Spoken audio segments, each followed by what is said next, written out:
Hey, what's up, everybody?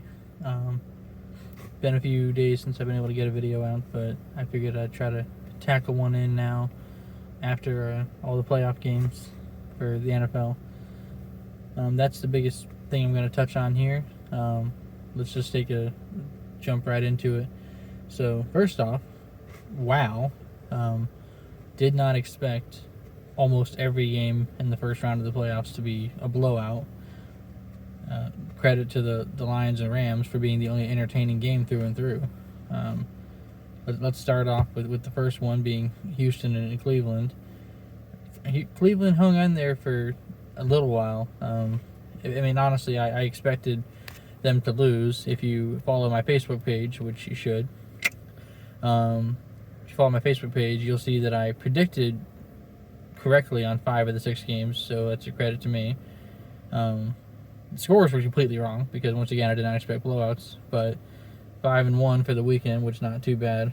But I did expect Houston to win the game. I basically, when I did my analysis on the game going in, it came down to, okay, they both have pretty good defenses. Offenses are similar as far as weapons go and where the strengths and weaknesses are. So it really boiled down to the quarterbacks. And for me, that was advantage Stroud and Houston. So I expected it to be probably a one-score game and in favor of Houston's offense. But I did not expect Houston to just blow their doors off once the second half started. And that was pretty much what happened. So big credit to Houston. A lot of momentum going into next week against Baltimore, which they're really going to need that momentum. But yeah, big credit to them. Next would be no, not Buffalo. They got postponed. What was the other AFC game? Oh, Kansas City and Miami. Another game that really didn't feel like it was close at any point. Kansas City certainly didn't run away with the game against Miami, but it wasn't a close game at any point, in at least optically, and you never felt like it was close. Miami's offense, I don't know what happened.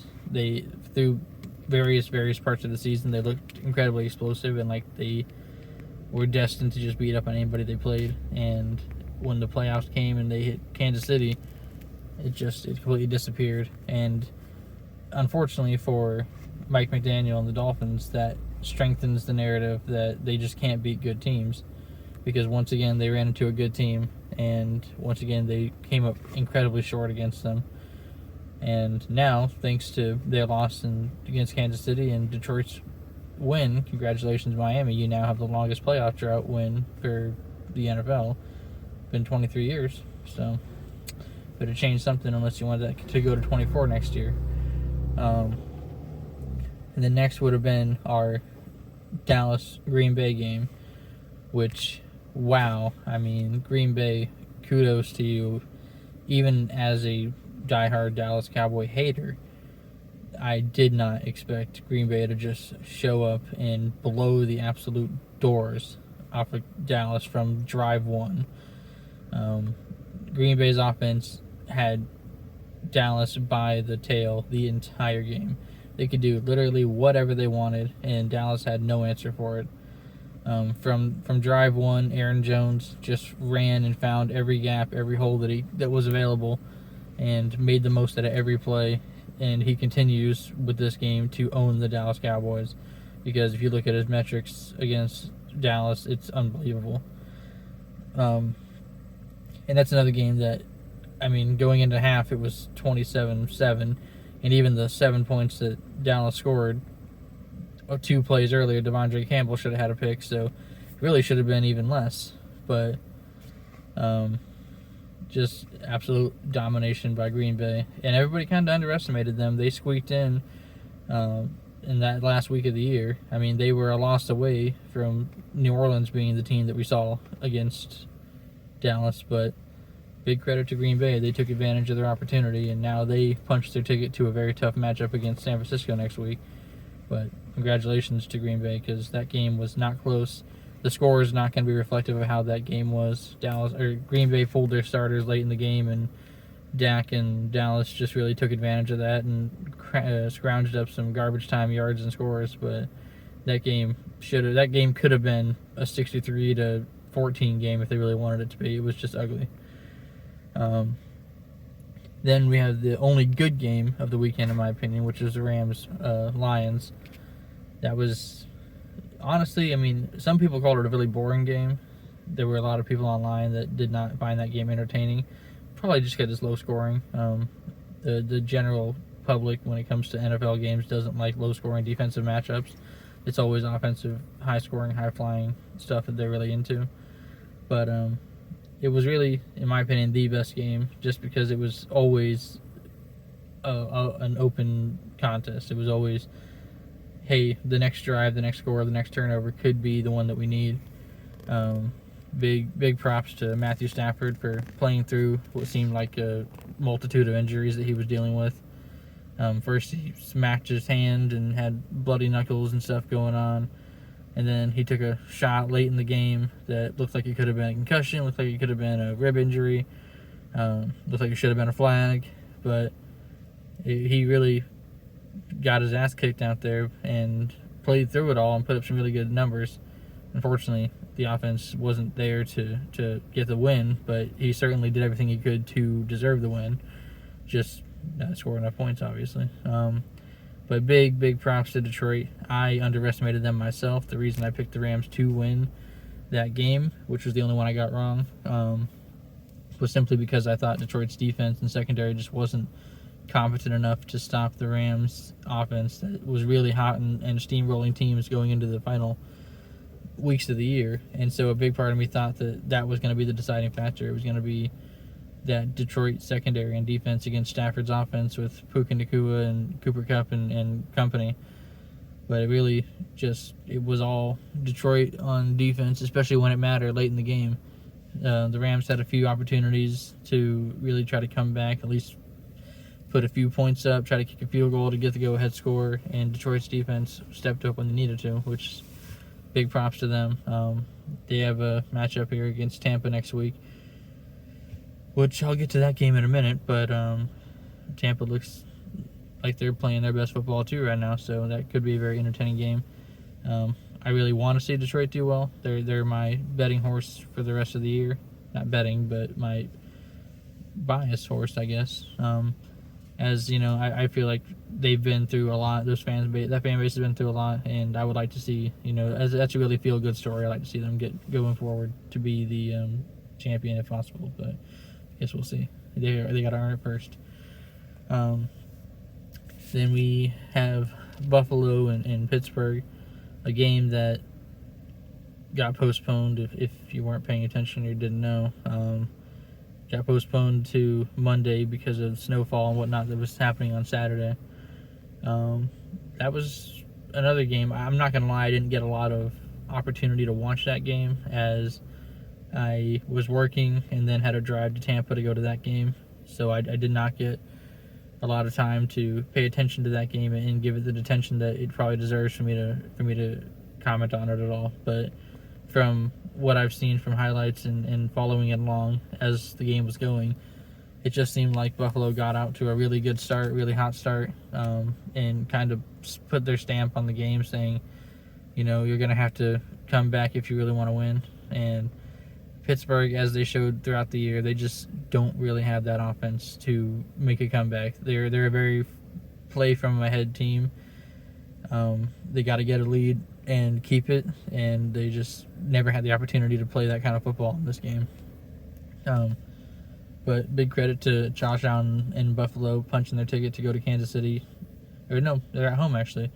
Punching their ticket to play Kansas City again. It seems like that's almost a ritual thing now in the playoffs to see those two teams match up, and hopefully it's as entertaining and as good as the previous matchups have been. I'll give picks and stuff on that game at a future date, but I can't really say too much more about that game, as I said, though, because it's unfortunately the only one I didn't have any chance to watch. And then we get to the final game. Bucs-Eagles. I was in attendance for this one as an Eagles fan and as a Florida resident.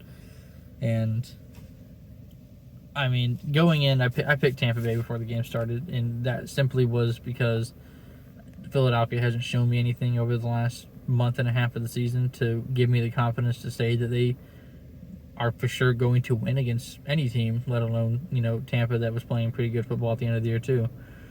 And honestly, that game, the score similar to Dallas and Green Bay, but in the opposite effect. The score doesn't really reflect the game. It wasn't a blowout for most of the game. Actually, about halfway through the third quarter, it was still a 16-9 game, which is just one score. But you could tell watching that Eagles offense that it just was very sluggish. They missed A.J. Brown a lot, you could tell. Devontae Smith got a lot of attention, and to his credit, caught a lot of big balls and big moments. But you could just tell the offense was not moving very well against that Bucs defense. And then most importantly, in my opinion, the biggest factor, that Eagles defense, just as it was down the stretch of the year, it continued right into the playoffs, that it was just absolutely incompetent.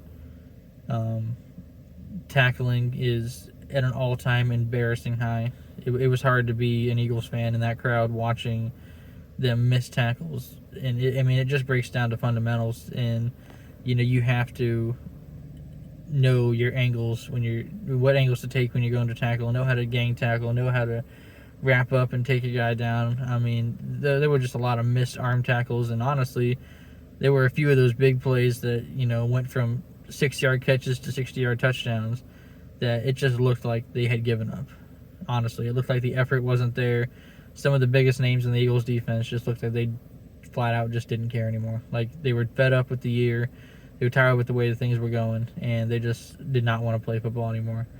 And I can't obviously speak for the team. I would hope that's not the mentality they had, but that's the way it looked as a fan in the audience. And it's unfortunate. It's a tough loss to take. As an Eagles fan, I didn't expect much more, but it's still, when you see it happen, it's not a fun thing to endure. But big credit to Tampa. They showed that they just wanted to win more.